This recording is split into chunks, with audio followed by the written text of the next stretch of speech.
a commercial passenger jet bound from New York to Los Angeles. The sun had just begun to dip beneath the clouds, casting a golden hue across the sky. The passengers had settled in tray, tables down, earbuds in, and a soft murmur of conversation and engine noise filled the cabin.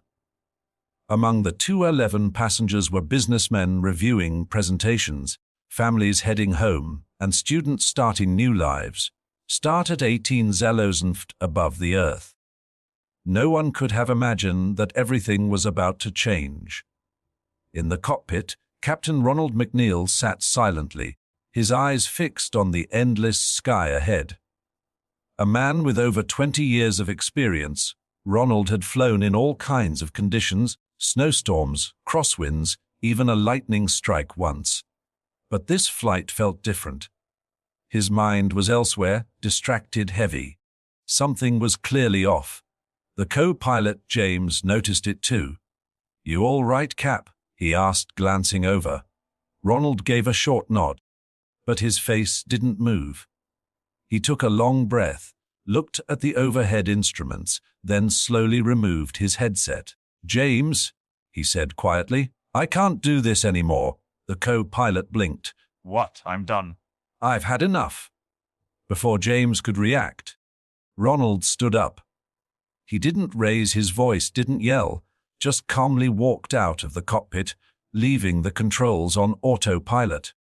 At first, James thought it was a joke. But when Ronald didn't return after 30 seconds, then a minute, then two, panic started to rise. James reached for the intercom. His hand was shaking. Before he could say anything, the plane gave a sudden lurch, turbulence. Nothing major, but enough to knock a water bottle off the console. He tried to regain focus, adjusting dials and muttering to himself. But stress does strange things to the mind. The co-pilot's anxiety spiked. His breathing became rapid. A buzzing noise filled his ears. He reached for the emergency code panel to call the crew and collapsed. A sudden thump echoed as James hit the floor. Back in the cabin, everything still seemed normal. Flight attendants moved through the aisles handing out drinks and snacks. A toddler cried a few rows from the back, while an elderly couple played cards on the tray table. Then one of the flight attendants noticed something strange. The cockpit door was wide open, and nobody was inside. She rushed forward and found the co-pilot unconscious, slumped next to the controls, and the pilot nowhere to be found. Her voice trembled as she grabbed the radio headset. "This is Flight 472. We have an emergency. Both pilots are down. Repeat, we have no one flying the aircraft." The Air Traffic Control Center in Kansas monitoring the flight path immediately picked up the signal. "Flight 472, say again." "No pilots." A long pause. "Yes, sir. Both pilots are down. We don't know what to do." In the control tower, the room erupted into motion. Supervisors, radar operators, and emergency coordinators all sprang into action. The plane was now flying with no human at the controls, just a blinking autopilot system, and hundreds of terrified souls in the back who didn't yet realize they were in danger. In the cockpit, the autopilot beeped quietly. A warning tone. The plane was slowly veering off course, heading into uncontrolled airspace. The flight attendant returned to the cabin with eyes wide and voice shaking. "Ladies and gentlemen, we're experiencing a situation. We need to ask, is there anyone on board with any flight experience?" The cabin fell into stunned silence. Some passengers chuckled nervously, assuming it was a prank or a drill. Others looked around in confusion. Then a soft voice spoke up from row 14. "I've flown kind of flights on a computer." Heads turned. A teen girl, barely 16, slowly stood up. Her name was Alina, and she had been traveling alone for the first time. Her father was a commercial pilot, and she had spent hundreds of hours on virtual flight simulators, learning procedures, landing techniques, and radio calls, but she had never touched a real cockpit in her life. The flight attendant looked unsure. "Have you ever flown a real plane?" "No," Alina admitted. "But I know how it works. I know what the instruments mean. I can try." There were no other options. They led her to the cockpit, where alarms were blinking and warning lights had begun to flash. Her hands were trembling as she slid into the pilot's seat for a moment. She just stared, overwhelmed by the maze of buttons, switches, and glowing indicators. Didn't. The voice from the control tower crackled through the headset. "Hello? Who is this?" Alina grabbed the mic. "This is Alina. I'm not a pilot, sir, but I've practiced. I will do my best." There was a brief pause. The controller's voice came back, calm, steady. "Okay, Alina, we're going to help you through this. Just breathe. First, tell me what you see on the main display." Outside the window, the sky was still calm. The sun dipped lower, turning the clouds golden-orange. But inside the cockpit, time had stopped. A teenager, one among hundreds, had just taken control of a passenger plane at 18,000 feet. Doted. 211 lives now rested in her trembling hands, and she was determined not to let them fall. The door to the cockpit hissed shut behind Alina, and the weight of her decision hit her like a tidal wave. Her palms were sweaty, her legs shook. She stared at the seemingly infinite number of glowing lights, blinking indicators, and switches, each one screaming for her attention. The autopilot was still active, holding the plane's altitude. But the flashing warnings showed that it wouldn't be enough for long. She had read about this moment hundreds of times in flight forums and books, watched simulations, played them out on her desktop in her room at night. But this was real. The engines were real. The turbulence was real, and above all, the 211 souls behind her were real. The controller's voice returned in her headset. "Alina, I want you to stay calm. You're doing great. Can you tell me your altitude and heading?" She blinked rapidly and scanned the primary flight display. A screen in front of her showing pitch, roll, heading, and altitude. Her heart pounded, but she found the numbers. Altitude 18,200 feet, heading 271 *. Good job. That's exactly what we needed. You're maintaining level flight. Now listen closely. We're going to slowly take control back from the autopilot and help you steer this plane manually, but we'll do it step by step. You're not alone. Alina nodded instinctively, even though no one could see her. Her fingers hovered over the controls, uncertain, but she took a deep breath, the kind her dad always told her to take when things felt out of control. In the tower. Controllers were doing something unprecedented. They were preparing a full descent and emergency landing protocol for a teenager with zero in-air flight experience. They had no way of knowing how much pressure she could handle. But one thing was certain, she was their only hope. Meanwhile, back in the cabin, word that had begun to spread. The flight attendants, doing their best to keep everyone calm, finally told the passengers the truth that a teenager was now flying the plane. The news was met with stunned disbelief. Some people cried, some laughed, a nervous, helpless kind of laugh.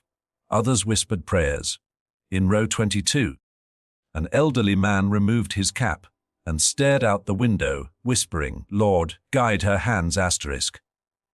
But not everyone had lost hope. Several passengers stood to help in any way they could, including a retired aircraft mechanic who offered advice to the crew through the intercom, and a nurse who checked on the unconscious co-pilot in case he regained consciousness. Back in the cockpit, Alina's focus had deepened. Her voice was still shaking, but her responses were growing quicker. "I've disengaged autopilot," she said almost to herself. "Manual controls active." "I think asterisk, you're doing amazing," the controller responded. "Now I want you to gently test your ailerons. Lightly turn the yoke left and right just a few degrees."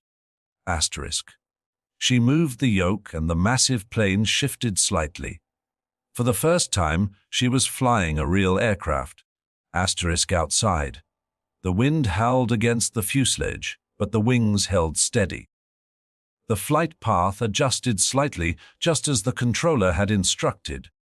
Asterisk, the cockpit, had gone silent aside from the controller's calm voice and the quiet hum of the engines.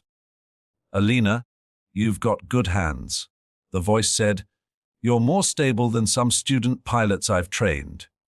Now, let's start prepping for descent." Asterisk. Alina blinked already. Asterisk. "Yes, we need to bring you down slowly and safely. We're routing you to Kansas City International, the closest runway long enough for a landing like this. You've got about 70 mi, plenty of time." Asterisk. 70 mi. That didn't sound like much. Asterisk. "Okay," she said, pushing fear down into her chest. "What do I do first?" Asterisk. Is start by reducing your throttle to 80%. We want to begin a gradual descent, then bring your nose down by 2 degrees. Asterisk. She followed the instructions precisely. The plane began a slow drop 200 ft per minute. "Gentle, controlled." Asterisk. "You're doing fantastic, Alina. Just keep breathing. You're flying a Boeing 737 like a pro." Asterisk. The word pro echoed in her ears. It didn't feel real. Just 2 hours ago, she was reading a fantasy novel and sipping orange juice. Now she was descending a commercial jetliner through midair, guided only by the voice of a stranger on the radio in every memory she could summon from her simulator games. Asterisk. The tower's voice changed for a moment. Now the supervisor was speaking. "Alina, we've cleared all air traffic in your path. Emergency crews are ready at the airport. We'll talk you through every step of the landing. We believe in you." Asterisk. The words warmed her, but they also brought a rush of emotion. Her eyes stung, and for a moment, she fought back tears. She couldn't afford to lose focus. "Not now." Asterisk. "Gear down," she asked. "Not yet. Wait until you're at 5,000 ft. Then we'll extend landing gear and flaps." Asterisk. "Copy that." Asterisk. Every moment felt longer than the last. Each step closer to the ground brought new fear and new strength. She was now controlling air speed, adjusting her pitch, even correcting for slight turbulence with the precision of someone far beyond her years. Asterisk. At one point, the controller asked her a personal question. "Risk, Alina, if you don't mind. How do you know so much about flying?" She smiled slightly, her eyes never leaving the instruments. "My dad's a pilot. He used to let me sit in his simulator at home. I used to land all kinds of planes on it, even this model. But I never thought I'd have to actually do it." Asterisk. "Well," the controller replied, "your dad taught you well." Asterisk. At 10,000 ft, the runway began to appear on her display. A narrow grey line, surrounded by grass and blinking lights. Asterisk. Alina's fingers tightened on the controls. Her heart pounded harder than ever. The descent was smooth. The weather was cooperating. The skies were clear. Asterisk. Everything was aligning for the impossible to happen. Asterisk. Back in the cabin, passengers were preparing for impact, bracing themselves, holding hands, praying. Parents hugged their children. Strangers offered comfort to one another, and in seat 4A, now empty, small backpack with a pilot's handbook, sat untouched as if it had always known its owner would need to step up one day. Asterisk. And she had asterisk as the aircraft dropped to 5,000 ft. The moment of truth drew closer. Asterisk. The voice returned. "Alina, extend landing gear, Set flaps to 15. Begin final approach. Her hands didn't shake now. She didn't hesitate. Asterisk gear down. Flaps 15. On final, everything came down to the next 5 minutes. She was ready. Alina's eyes were fixed on the runway ahead. A thin strip of pavement growing larger by the second. Her voice came through the headset.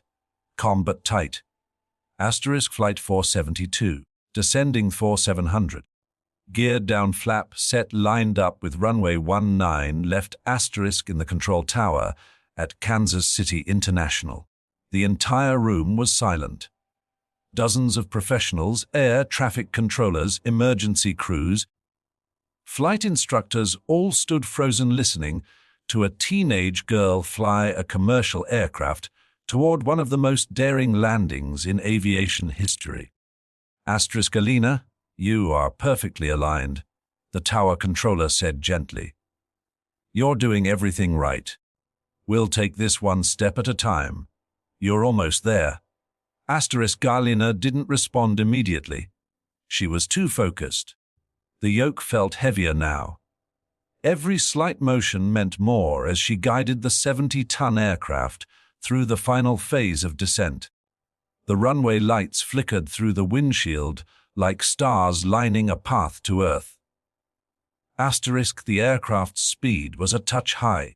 She adjusted the throttle carefully, easing the power back. Asterisk speed at 165 knots. Targeting 144 touchdown.